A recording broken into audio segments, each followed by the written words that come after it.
Bismillahirrahmanirrahim. Assalamualaikum warahmatullahi wabarakatuh. Pada video ini saya akan membahas contoh perhitungan kadar sampel dengan pada prosedur penetapan kadar etanol dengan metode GC. Pada metode GC ini, ya, kalau kita mau menentukan kadar etanol seperti dari larutan-larutan yang sudah kita buat. Nah, larutan yang diukur itu adalah larutan baku 2 dan larutan uji 2. Jadi larutan bakunya maupun larutan ujinya itu yang sudah dicampur antara etanol dengan si isopropanolnya. Jadi udah berupa campuran etanol dengan isopropanolnya. Ya, bukan yang larutannya itu yang sendiri-sendiri, ya. Jadi yang diukur adalah larutan yang berupa campuran antara etanol dengan isopropanol. Nah, yang mana? Yang baku 2 dan larutan uji 2, ya. Bedanya kalau larutan baku 2 itu si etanolnya itu adalah etanol yang udah terstandar. Nah, kalau pada larutan uji 2, etanolnya ceritanya adalah etanol yang berasal dari sampel, walaupun pada saat kalian praktek atau pengujian ini etanolnya berasal dari satu larutan yang sama, ya. Oke. Nah, bagaimana cara menghitung kadar si etanolnya pada sampel? Yang pertama harus kita hitung adalah IRF-nya. IRF itu adalah sebagai faktor koreksi. Nah, IRF itu dihitung dari hasil pengukuran larutan baku 2. Nah, jadi pada larutan baku 2 itu nanti kalian akan mendapatkan kromatogram, ya. Ada 2 peak ya yang nanti muncul punya si etanol dengan si isopropanol. Nah, nanti dari situ, dari data kromatogramnya, nanti akan kita dapatkan data luas area dari si etanol maupun si isopropanolnya. Nah, luas area inilah yang kita masukkan datanya ke perhitungan IRF, ya. Kemudian karena kita pakai larutan baku 2, maka kita juga harus punya, ya, kita simpan data konsentrasi si etanol dengan isopropanol pada larutan baku 2 yang sebelumnya sudah dihitung, ya. Yang ini ya konsentrasi larutan baku 2-nya. Tadi kan udah dihitung ya, dari hasil pengenceran 0,2 ml larutan baku 1 dengan larutan baku internal sampai dengan 5 ml. Nilai IRF bisa kita hitung dengan rumus IRF sama dengan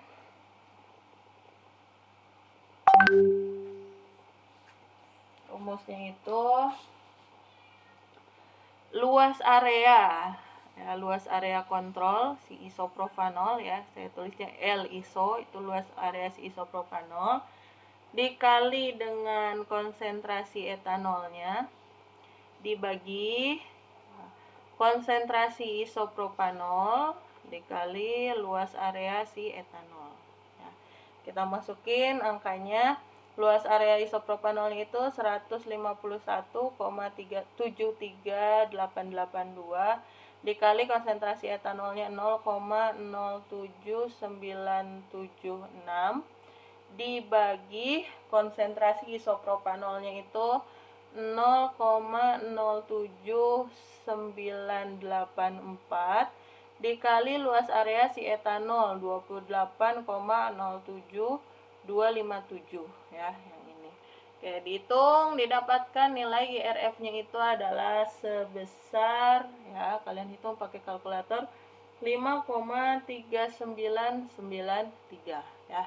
IRF ini enggak ada satuannya, ya. Karena satuannya saling habis, ya. Ini kan sama-sama persen, ini persennya habis kan. Nah, jadi nggak ada satuannya si IRF ini.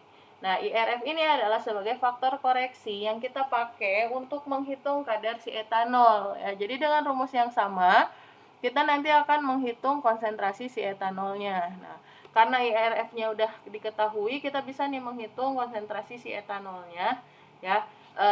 Di mana etanolnya itu sudah kita campur dengan isopropanol yang sama dengan isopropanol pada larutan baku, ya. Jadi bedanya jadi kan kita pertama ngukur dulu si larutan baku 2 ya, yang isinya itu adalah baku etanol dan baku isopropanol. Nah, kemudian selanjutnya kalian juga mengukur larutan uji 2. Larutan uji 2 isinya ya sampel etanol dengan baku isopropanol ya.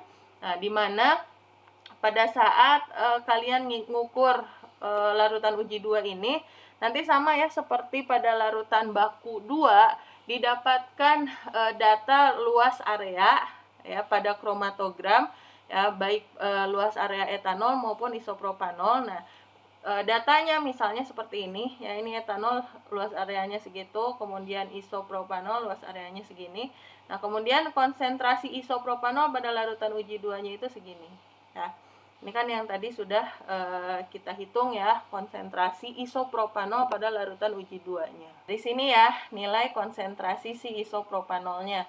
Yang tadi dihitung dari campuran 0,5 mili sampel etanol yang dari uji 1 dengan 0,5 mili baku internal si isopropanol, sehingga kita dapat nih konsentrasi si isopropanolnya segini. Nah, ini yang kita ukur nih pakai GC. Nah, harapannya kalau misalnya si sampelnya itu murni, maka harapannya konsentrasi sampel hasil pengukurannya itu adalah sebesar 0,1994 ya. Nah, maka coba kita hitung berdasarkan hasil pengukuran pada GC. Kita punya data seperti ini ya, ada data luas area etanol maupun isopropanol dari kromatogram, kemudian konsentrasi isopropanolnya itu yang tadi sudah kita hitung ya, yang sebelumnya saya tunjukkan. Nah, kemudian kita bisa ngitung konsentrasi etanolnya dengan menggunakan rumus yang sama dengan ini ya. Jadi kalau kita mau nyari konsentrasi etanolnya, ini yang mau kita cari berarti IRF dikali konsentrasi isopropanol dikali luas area etanol dibagi luas area isopropanol ya. Oke, saya tulis ya rumusnya. Konsentrasi etanol sama dengan IRF dikali apa tadi?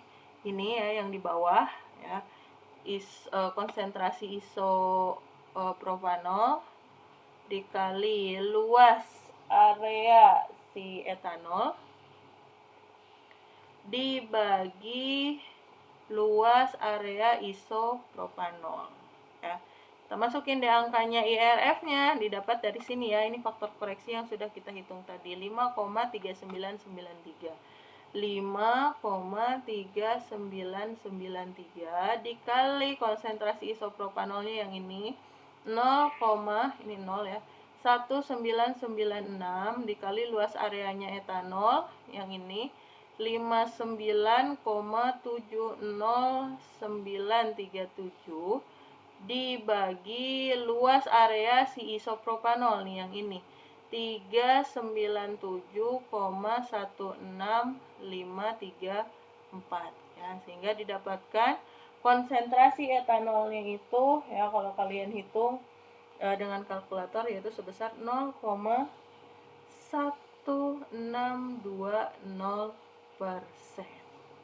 Nah, ini konsentrasi si etanolnya ya pada larutan uji 2. Nah, kalau kita mau tahu berapa konsentrasi etanol pada sampel ya, sampel yang tadi kita bikin ya.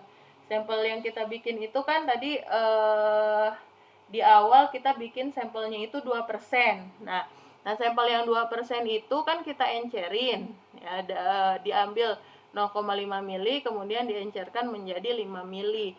Sehingga ya kadar si etanol yang pada sampel, kadar etanol pada sampelnya itu sama dengan konsentrasi etanol yang tadi pada larutan uji 2 dikali faktor pengencer. Nah, faktor pengencernya berapa? Konsentrasi etanolnya itu kan 0,1620%. 0,1620% dikali faktor pengencernya itu berapa? Faktor pengencer itu kan yang dibuat dibagi yang dipipet ya. Berarti kita bikinnya 5 mili dari 0,16 5 mili. Jadi faktor pengencernya 5 per 0,5 ya, sehingga bisa dihitung konsentrasi etanol pada sampelnya itu adalah ya, kalau kita hitung 1,62% ya.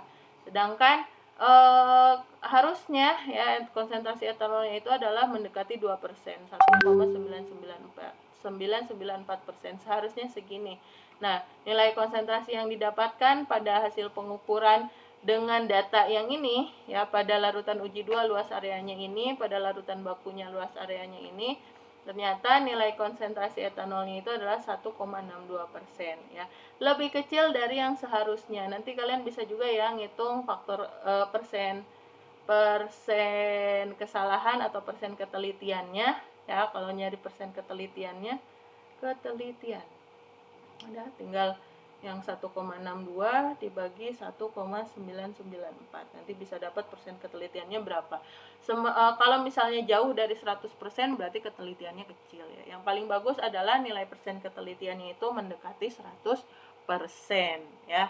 Oke, baik, demikian pembahasan perhitungan kadar pada sampel etanol dengan pengujian menggunakan gas kromatografi. Semoga bisa dipahami. Terima kasih. Assalamualaikum warahmatullahi wabarakatuh.